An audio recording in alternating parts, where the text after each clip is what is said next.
আসসালামু আলাইকুম সবাইকে। অপবাদের আড়ালে প্রেম গল্পের 43 নম্বর পার্ট। তো বেশি কথা না বলে চলুন গল্প শুরু করা যাক। সবাই যখন অদিতিকে নিয়ে ব্যস্ত, সৌরভ ছেলেকে দেখেন ধ্রুব চুপ করে অন্য ধ্যানে মগ্ন। সবার এত হইচই, এত আনন্দের ঝলকানি ওকে একটু ছুতে পারছে না কেমন যেন। সৌরভ চিন্তিত হন, ছেলে কি খুশি না? সারা জীবন নিঃসঙ্গতার যন্ত্রণায় ধীরে ধীরে পুড়ছে ধ্রুব। ও হয়তোবা কখনো কাউকে বলবে না নিজের ভেতরের কথাগুলো।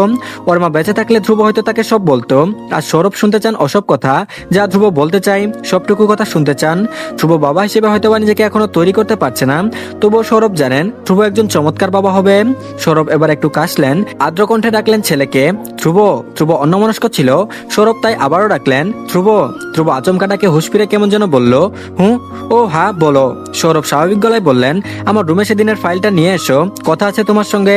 ধ্রুব মাথা নাড়ালো, উঠে চলে যায় পাশের লাইব্রেরি রুমে। আজকাল ধ্রুবর কাজ বুঝে নিচ্ছে সৌরভের থেকে। সৌরভের যে কটা ফ্যাক্টরি আছে ওসবের উকালতি ঝামেলা মিটে গেলে সৌরভ ওসবের দায়িত্ব একমাত্র ছেলে ধ্রুবকে হ্যান্ড ওভার করবে। ধ্রুব চলে যেতেই সৌরভ চেয়ার ছেড়ে উঠে অদিতির পাশে এসে দাঁড়ালো।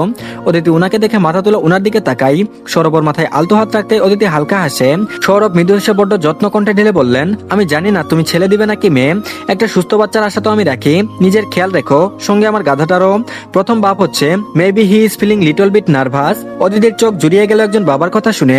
ওর চোখ দুটো টলমলিয়ে ওঠে, ও মাথা নাড়ালো আস্তে করে। সৌরভ হালকা হেসে চলে গেলেন নিজের রুমে। ধ্রুব ফাইল নিয়ে এসেছে বাবার পাশে। সৌরভের দিকে ফাইল এগোতেই সৌরভ মাথা তুলে তাকালেন, তারপর বললেন, ফাইলের জন্য ডাকিনি আমি তোমাকে। সৌরভ ফাইল হাতে ভ্রু কুচকালো। সৌরভ নিজের পাশটা বসার জন্য দেখিয়ে দিয়ে বললেন, বসো, বলছি সব।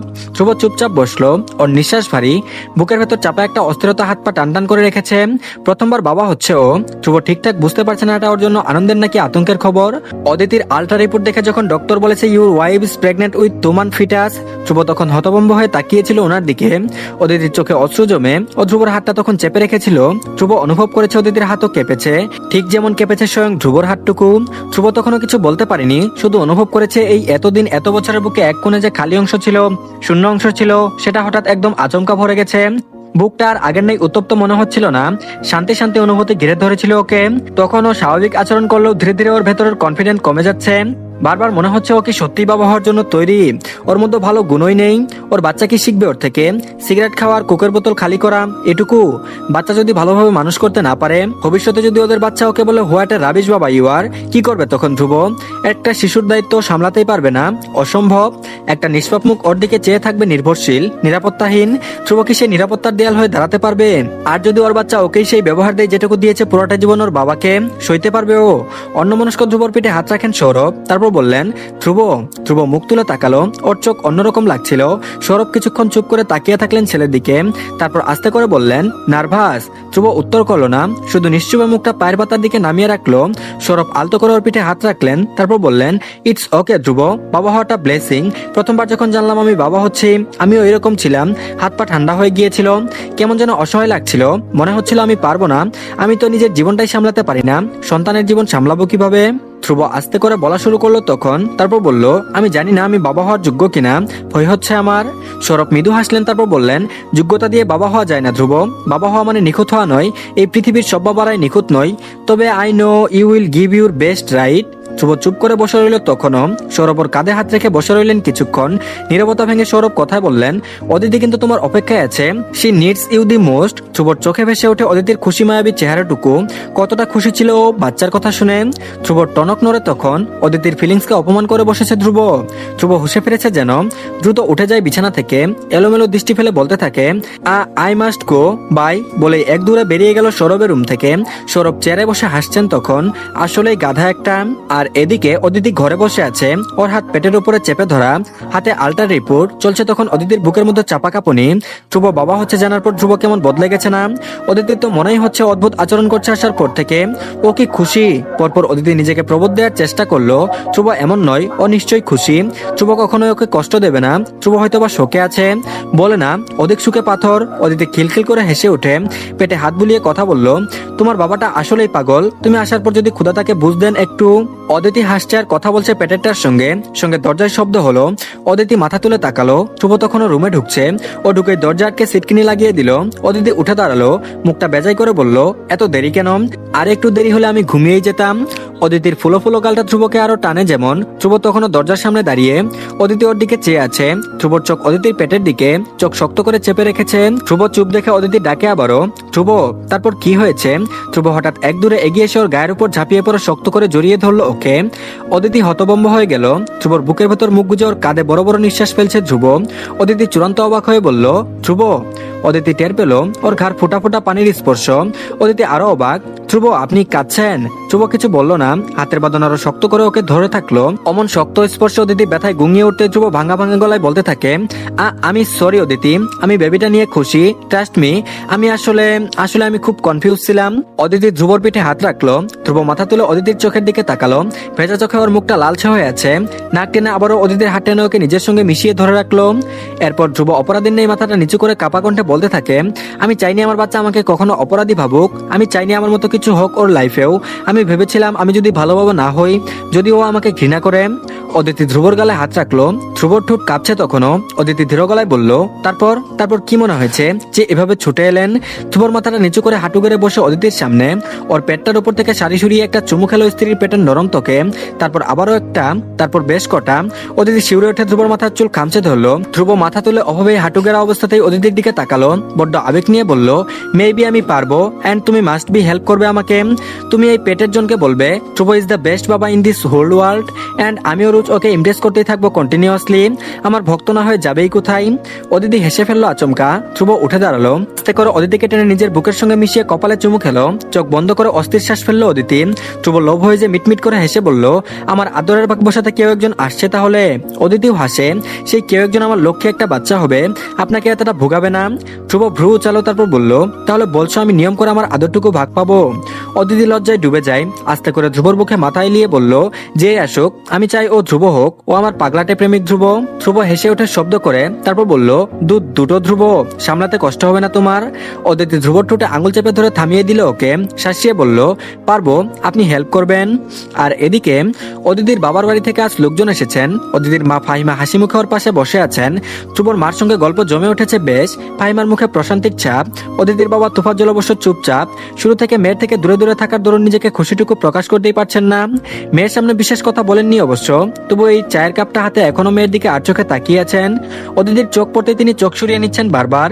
অদিতি ধীরে ধীরে উঠে দাঁড়ালো। পুরনো কিছু বই লাইব্রেরিতে রাখতে হবে ওর, কালকে থেকেই রাখা। ও রুমে গিয়ে হাতের বইগুলো গুছিয়ে নিয়ে লাইব্রেরির দিকে গেল।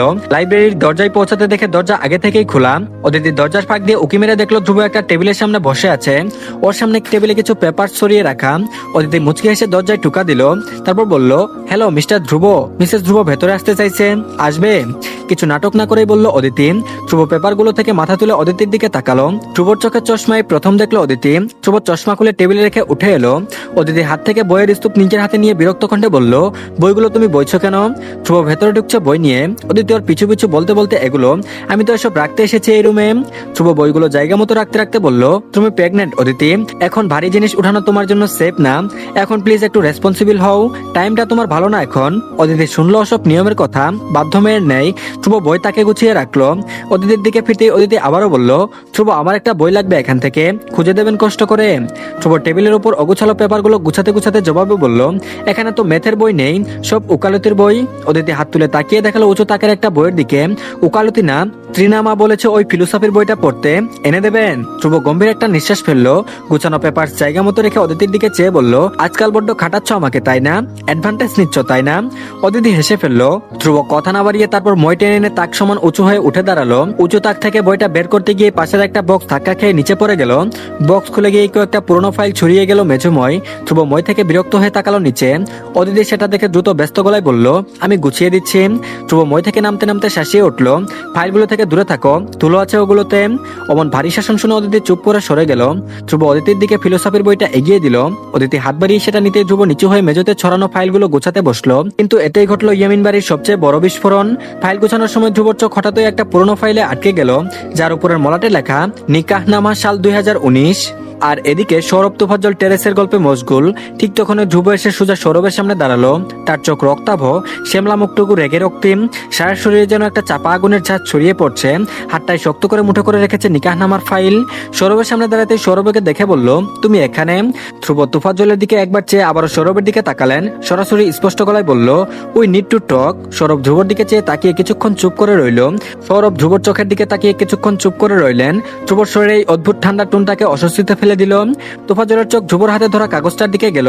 তিনি স্পষ্টই নিকাহনামার শিরোনামটা পড়তে পারলেন। চোখ ঠান্ডা হয়ে এলো তার নিজেরও। ধ্রুব সৌরভের কথার ধার ধারল না, কোনো উত্তরও দিল না। হাতের কাগজটা সোজা ছুঁড়ে ফেললো টেবিলের উপর। কাগজটা টেবিলের উপর পরে সশব্দে খুলে গেল। ঝাপসা আলোয় নিচের নিকাহনামার লেখাগুলো স্পষ্ট।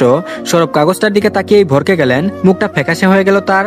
আমতা আমতা করে বললেন, এটা এটা তুমি কিভাবে পেলে? ধ্রুব এবার চেঁচিয়ে উঠলো, তারপর বলল, তাহলে এই তোমার প্ল্যান, রাইট? আমিও তো বলি, অদিতির বাবা কি করে আমাদের বিয়েতে মত দিয়ে ফেললেন? How is this possible? এই গেম খেলছিলে আমার সঙ্গে তোমরা? সৌরভ ধীরে ধীরে উঠে দাঁড়ালেন। ফরকে যাওয়ার গলায় বলতে চাইলেন, ধ্রুব আমি সব খুলে বলবো, আগে আমার কথা শোনো। আমি তোমার ক্ষতি চাইনি। আমি ধ্রুব আবারও চেঁচে উঠে তারপর বলল, আমি ধ্রুব অদিতিকে বিয়ে করার জন্য সাফার করছিলাম। ওকে নিজের করার জন্য যেখানে এক প্রকার যুদ্ধ করছিলাম, সেখানে আমরা আগে থেকেই মেরেট ছিলাম। ও আমার জন্য হালাল ছিল আগে থেকেই। আমি ওকে পেয়ে গেছি আমার যখন বয়স মাত্র 21। এত বড় কথা তুমি আমার থেকে লুকিয়েছো। আমাকে উত্তর দাও কেন? I need the fucking answer. Sourav কিছু বলার আগে ধ্রুব রাগের মাথায় ফুলের টোপটা ছুঁড়ে আসার মারলো টেরেসে। সৌরভ চমকে উঠেন। ধ্রুব আবারও চেঁচিয়ে উঠে তারপর বলল, আমাকে পুতুল পেয়েছিলে ইয়ামিন সাহেব। তোফাজ্জল আবার ধ্রুবর সামনে এসে দাঁড়ালেন। তার গলা শান্ত। উনি বললেন, বসো ধ্রুব, কথা বলবো আমরা। ধ্রুব তোফাজ্জলের দিকে তাকিয়ে রইল কিছুক্ষণ। তোফাজ্জলের চোখে কোনটা কিছু একটা ছিল। ধ্রুব আর চুপ থাকতে পারলো না। থপ করে চেয়ারে বসে পড়লো। হাতটা চুলের ভেতর চালিয়ে মাথা নিচু করলো। গভীর শ্বাস নিচ্ছে। বুকটা দ্রুত ওঠানামা করছে। সৌরভ ধীরে ধীরে বসলেন। ধ্রুবর দৃষ্টি এখনো নিকাহনামার দিকে। তোফাজ্জল ধীরে ধীরে ধ্রুবর দিকে তাকিয়ে বললেন গম্ভীরভাবে, তখন তোমার বয়স মাত্র 5 বছর, আর অদিতি তখন সবেমাত্র জন্ম। তোমার বাবা মা আমাদের বাড়িতে আসেন অদিতিকে দেখতে। তুমি অদিতির সাথে ভীষণ খেলছিলে সেদিন। কারিশমা ভাবি হুট করে তোমাদের দেখে প্রস্তাব দিয়ে বসলেন, উনার মেয়ের সাথে তোমার বিয়ে দেবেন। সময় চাইলেন আমাদের থেকে, যেন আমরা অদিতিকে বিয়ে দেওয়ার আগে তোমার সঙ্গে একবার হলেও কথা বলি। সৌরভের সাথে আমরা বোঝাপড়ায় ভালো থাকায় আমি রাজি হই। এসব আমার জন্যই সীমাবদ্ধ থাকে। তোমার শাশুড়ি সেটা কিছুই জানতেন না। ধ্রুব চুপ করে থাকে। তোফাজ্জল আবারও বললেন, তারপর কারিশমা ভাবি মারা যান। তোমার মায়ের মারা যাওয়ার আগে থেকে সৌরভ ব্যবসায় তখন লস খাচ্ছিল। প্রচুর টাকা দরকার ছিল তার। ত্রিনা ভাবি ছিলেন তোমার মায়ের খালাতো বোন, যার বাচ্চা হবে না কখনো, আর তাই বিয়েও হচ্ছিল না। ঠিক তখন তোমার মায়ের খালু প্রস্তাব দিয়ে বসেন সৌরভকে। ত্রিনাকে বিয়ে করলেন। সৌরভের বিজনেসের পুরো টাকা উনি দিবেন বলে বসেন। সৌরভ তখন একদিকে বিজনেস, আরেকদিকে তার 5 বছরের জেদি বাচ্চা। আরো কয়েক মাস অপেক্ষা করতে হলে হয়তোবা তার না খেয়ে পথে বসা লাগবে। তেমনি ঋণ জমেছিল তার। তাছাড়া ত্রিনা তোমাকে ভীষণ আদর করত। তাই সৌরভের মনে হয়েছে বোনের সংসারকে যত্ন করতে আরেকটা বোনই পারে। তাই না চেয়েও বিয়ে করতে হয়েছে ত্রিনাকে। তো ধন্যবাদ সবাইকে। এই পার্টটি এই পর্যন্তই। আর হয়তোবা একটা বা দুইটা পার্ট আছে, তো এরপরে নতুন গল্প আসবে। তো আশা করছি আপনারা নতুন গল্প দেখবেন। তো আর সবাই অবশ্যই চ্যানেলটিকে সাবস্ক্রাইব করে দিন, আর ভিডিওতে একটা লাইক দিন। ভালো থাকবেন সবাই। আল্লাহ হাফেজ।